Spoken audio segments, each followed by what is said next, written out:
নমস্কার, আপনারা দেখছেন চ্যানেল এবিসি। আমি বিজয়, আর প্রত্যেক দিনকার মতো আপনাদের সামনে উপস্থিত হয়ে গেছি। আজকে আমরা আলোচনা করব তুলা রাশির সাপেক্ষে মিথুনে বুধের বক্রীগত গোচরের ফলে কি প্রভাব পড়তে চলেছে সেই সম্পর্কে। দেখুন, বুধের সোজা চালই হোক আর উল্টো চালই হোক, আপনার জীবনে কিন্তু একটা গভীর প্রভাব ফেলে থাকে বুধ। কারণ আপনার রাশির দ্বাদশপতি গ্রহ বুধ এবং আপনার রাশির ভাগ্যপতি গ্রহ কিন্তু এই বুধ।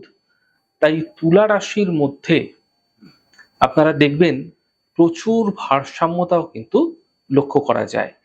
তারা উভয় বিষয়কে নিয়ন্ত্রণ করতে পারে। অত্যন্ত পরিশীলিত সুন্দর রাশি, ভারসাম্যপূর্ণ ব্যালেন্স রাশি, বায়ুতত্ত্বের রাশি হচ্ছে তুলা। এটি একটি চর রাশি এবং এটি একটি বায়ু রাশি, অর্থাৎ এটি একটি চর বায়ু রাশি, চলমান বায়ু। তুলা রাশির ক্ষেত্রে বুধের যে বক্রীগত অবস্থান ভাগ্যভাবে অর্থাৎ নবম ভাবে, সেটি নিয়ে আজকে আমরা মুখ্যত আলোচনা করার চেষ্টা করব। দেখুন, তুলা রাশির প্রতীকটা কি জানেন আপনারা? তা হলো দাড়িপাল্লা। তুলা রাশির প্রতীক হচ্ছে দাড়িপাল্লা। চরম ঝামেলার মধ্যেও, চরম ঝঞ্ঝাটের মধ্যেও কিভাবে ব্যালেন্স রাখা যায়, কিভাবে ভারসাম্য রাখা যায়, তা তুলার থেকে ভালো কেউ কিন্তু জানে না। আপনারা ঝগড়াঝাটি যে বিশেষ পছন্দ করেন তা কিন্তু একেবারেই নয়। তুলা কিন্তু ঝগড়াঝাটি একদম পছন্দ করে না। আমি অনেক ক্ষেত্রে দেখেছি যে তুলা ঝগড়াঝাটির ভয়ে, অশান্তির ভয়ে নিজের প্রাপ্যটুকু কিন্তু তারা দিয়ে চলে আসে, এবং সেটাতে যে তারা খুব কুণ্ঠাবোধ করে তাও কিন্তু নয়। তাও আমি এদের দেখিনি।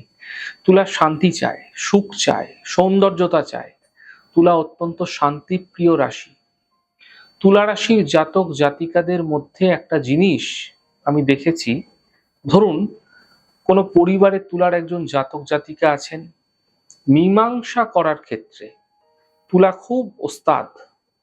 কারণ এটি একটি মাত্র রাশি, অথবা আরো দু একটি রাশি আছে রাশি চক্রে আমরা পেয়ে যাই, তবে অবশ্যই একদম প্রথম সারিতে হচ্ছে তুলা, যারা সঠিক মীমাংসা করতে পারে, পক্ষপাত দুষ্ট নয়।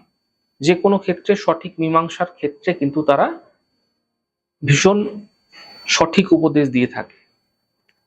তুলা রাশির জাতক জাতিকাদের একটা কথা বলি, আপনারা অনেক সময় দেখবেন সবাইকে খুশি করতে গিয়ে, সবাইকে হ্যাপি করতে গিয়ে নিজের প্রাপ্যটুকু আর পেলেন না। এরকমটি অনেকবার আপনার সাথে হয়েছে। সবাইকে খুশি রাখতে গেলেন, সবাই পেল, সবাই খেলো, আপনি পেলেন না, আপনি খেলেনও না, বদনামও হলো আপনার। এই বিষয়টা তুলার কিন্তু খুব হয়ে থাকে।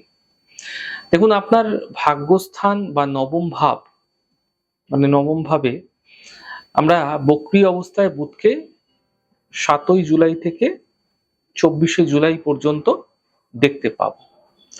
তো 24শে জুলাই পর্যন্ত বুধের কি থাকবে? বক্রীগত অবস্থান থাকবে, উল্টো চাল থাকবে। উল্টো চাল আমরা দেখতে পাবো। আপনারা অনেকেই জানেন বুধ হচ্ছে বালক গ্রহ, একে রাজপুত্র বলা হয়। দেখুন, বুধ হলো কমিউনিকেশনের কারক, যোগাযোগের কারক, বুদ্ধির কারক, ধী শক্তির কারক, লেখনী শক্তির কারক, বাক শক্তির কারক। দৈহিক শক্তি বাদে সকল স্তরের যে সমস্ত শক্তিগুলি রয়েছে, সেই সমস্ত শক্তির মধ্যেই বুধের নিয়ন্ত্রণ দেখা যায়। আমরা যা কিছুই বুঝি তা মূলত বুধের মাধ্যম দিয়ে বোঝার চেষ্টা করি বা বুঝতে পারি। অনেক সময় দেখা যাচ্ছে, বা অনেক সময় আমি বলবো, বুধের এই যে পরিবর্তন, বক্রগতিতে যাওয়া, আপনার জীবনে একটা বিরাট পুনর্মূল্যায়নের সময়কে রিপ্রেজেন্ট করে। কারণ বুধ হচ্ছে আপনার দ্বাদশ ভাবের অধিপতি, অর্থাৎ ব্যয় ভাবের অধিপতি। বিদেশের ক্ষেত্রে এই ভাবের ভূমিকা বিশেষ থাকে। আপনাদের জন্য বুধের এই নবমপতি, অর্থাৎ নবমে বুধের অবস্থান, মানে আপনার ভাগ্যের সঙ্গে সম্পর্কিত দিকগুলিকে ইন্ডিকেট করছে। ভাগ্যের সাথে সাথে আপনার উচ্চশিক্ষা, আপনার ধর্ম, দূরের ভ্রমণ, গুরুস্থানীয় ব্যক্তিদের ঘর হচ্ছে নবম ঘর, নবম ভাব। যখন প্রথমত আমি আপনাদের বলে দিই যে এই গোচর আপনার জীবনচক্রে একটা অপরিসীম ভালো ফল কিন্তু দিতে চলেছে। নবম ভাবে এই বক্রীগত বুধের অবস্থান 7ই জুলাই থেকে 24শে জুলাই পর্যন্ত সময়কাল আপনার উচ্চশিক্ষা, আপনারা যারা উচ্চশিক্ষা নিয়ে পরিকল্পনা করছিলেন তাদের কিন্তু এই সময় উচ্চশিক্ষায় সাফল্য আসতে চলেছে। এডুকেশনাল ডেভেলপমেন্ট করতে গিয়ে যারা বাধাপ্রাপ্ত হচ্ছিলেন, বারবার তাদের এই এডুকেশনাল ডেভেলপমেন্ট আপনাদের ক্ষেত্রে যারা বিভিন্ন ধরনের বাধা বিপত্তির সম্মুখীন হচ্ছিলেন, সেগুলো কিন্তু ঠিক হতে দেখা যাবে। দেখুন, শিক্ষা সংক্রান্ত বিষয়ে সময়কালটা কিন্তু অত্যন্ত বিশেষ শুভ থাকছে আপনাদের ক্ষেত্রে। বিশেষ করে যারা রিসার্চ করছেন, নতুন কোনো শিক্ষার সঙ্গে যুক্ত হতে চাইছেন, কোনো উচ্চ শিক্ষার জন্য দূরস্থানে যেতে চাইছেন, বিদেশ যেতে চাইছেন, দূরস্থানে গিয়ে মেডিকেল ওরিয়েন্টেড এডুকেশন করতে চাইছেন অথবা রিসার্চ করতে চাইছেন, তাদের ক্ষেত্রে সময়কালটি অত্যন্ত আদর্শ রয়েছে। তাহলে আমরা শিক্ষাক্ষেত্রে তুলার একটা বিশেষ ভালো দিক কিন্তু এই সময়কালে আমরা দেখতে পাচ্ছি। আমি মনে করি তুলা রাশি একটা বাউন্স ব্যাক দরকার জীবনে, ভীষণ দরকার। বিশেষত কর্মজীবনের ক্ষেত্রে আপনার একটা ইউটার্ন কিন্তু দরকার আছে। এছাড়া কর্মজীবনের ক্ষেত্রে একটা বাউন্স ব্যাক দরকার আছে, কিন্তু আপনি সেই বাউন্স ব্যাকটা করতে সমর্থন হচ্ছেন না। দেখুন, আমি আপনাদের একটা কথা বলতে চাই, আপনারা আপনাদের জীবনে ইউটার্ন নিতে পারবেন এই সময়কালে। শিক্ষার ক্ষেত্র থেকে আপনারা অনেক বেশি শতাংশ আপনারা ভালো ফল মিলতে এই সময়কালে দেখতে পাবেন। শিক্ষার ক্ষেত্র কিন্তু মোটের উপর ভীষণ ভালো থাকছে আপনাদের। ভাগ্যের জায়গাটা অনেকটা মজবুত হতে দেখতে পাবেন। আধ্যাত্মিক বিষয়ে তুলা রাশির মানুষরা অনেক বেশি এগিয়ে যেতে পারবেন। ধর্মীয় পুস্তক হতে পারে, ধ্যান, মেডিটেশন, আধ্যাত্মিক কার্যকলাপে আপনারা অনেকটা সময় অতিবাহিত হতে দেখতে পাবেন এবং আপনি এখানে মানসিক শান্তিও খুঁজে পাবেন। তীর্থ ভ্রমণ, দেবালয় ভ্রমণ, লং ট্যুরের যদি কোনো প্ল্যানিং থাকে, কোনো পরিকল্পনা থাকে যেটা মাঝপথে আপনার বাতিল হয়ে গেছিল, সেই ধরনের বিষয় ডেভেলপমেন্ট হতে এই সময়কালে দেখা যাবে। এই সময় আপনার লং ট্যুরের যাত্রা অত্যন্ত সফলভাবে সম্পন্ন হবে। আধ্যাত্মিক গুরু বা আধ্যাত্মিক কোনো মানুষের সঙ্গে সংযোগ তৈরি হতে পারে, পিতার সঙ্গে সম্পর্ক মজবুত হবে, ভালো হবে। দেখুন, এই গোচরের একটা ভুল আছে। কি ভুল আছে? প্রথমত হচ্ছে অতিরিক্ত আত্মবিশ্বাস। আত্মবিশ্বাস কিন্তু আপনার এই সময়কালে অতিরিক্ত বেড়ে যাবে। দেখুন, ভাগ্যস্থানে বুধ বক্রী, এই সময় ছোটখাটো কোনো বিষয় যেটা আপনি হুট করে বিশ্বাস করে ফেলেন, আপনার মনের মধ্যে একটা গভীর প্রভাব কিন্তু তৈরি হয়ে গেল। কোনো একটা বিষয় নিয়ে এরকম কিন্তু হয়ে যেতে পারে। তো এই বিষয়টা আমরা কিন্তু খুব বেশি লক্ষ্য করতে পারবো এই সময়কালে। আমি মনে করি এই সময় যুক্তি দিয়ে বিশ্বাস করা উচিত আপনার।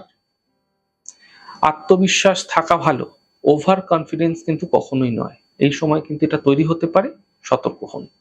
এই সময় বিদেশ যাত্রার যদি কোনো পরিকল্পনা থাকে আপনার, তাহলে সেটা আপনারা ক্যান্সেল করতে পারেন। অন্ততপক্ষে যদি একান্তই যেতে হচ্ছে আপনাকে বিদেশে, তাহলে বারবার চেক করে নেবেন কি কি নিয়ে যাচ্ছেন, কি কি ফেলে যাচ্ছেন। যদি কোনো কাগজপত্রের বিষয় থেকে থাকে, সেগুলো ঠিকঠাক আছে কিনা, সেখানে কোনো রকম অসঙ্গতি আছে কিনা। দেখুন, বক্রী বুধের কারণে কাগজপত্রের ছোটখাটো গন্ডগোল কিন্তু আপনার নিশ্চিতভাবে হতে আপনাদের দেখা যেতে পারে, তাই সতর্ক হন। তুলা রাশির জাতক জাতিকাদের জীবনে দুটো বড় ভুল আমি কিন্তু আপনাদের বলে দিচ্ছি। প্রথমটা হচ্ছে বলতে না পারা। নিজে ক্ষতিগ্রস্ত হচ্ছেন, বলতে পারছেন না। আর দ্বিতীয়ত হচ্ছে সবকিছু ব্যালেন্স করতে গিয়ে সিদ্ধান্তের বা সঠিক ডিসিশন দিতে না পারা। আমি আপনাদের একটা কথা বলবো, আপনাদের ব্যবহার খুব সুন্দর, আপনার জনপ্রিয়তা, সকলকে নিয়ে চলার ক্ষমতা, এই সমস্ত কারণে আপনার প্রচুর শত্রু তৈরি হয়ে যায়। আর তুলা রাশির শত্রু নাশের জন্য কিন্তু ধরনটা একটু মার্জিত হওয়া উচিত। আপনাদের মধ্যে আমি একটা কথা বলবো, কারণ কোনো মানে শত্রু যদি আপনাদের তৈরি হয়ে যাচ্ছে না, কোনো কথা বলার দরকার নেই। আপনাদের যে স্টাইলটা আছে আপনারা ফলো করুন, সেটাই কন্টিনিউ করুন। হাসি মুখে শত্রুকে ইগনোর করুন, আর কিচ্ছু করবেন না।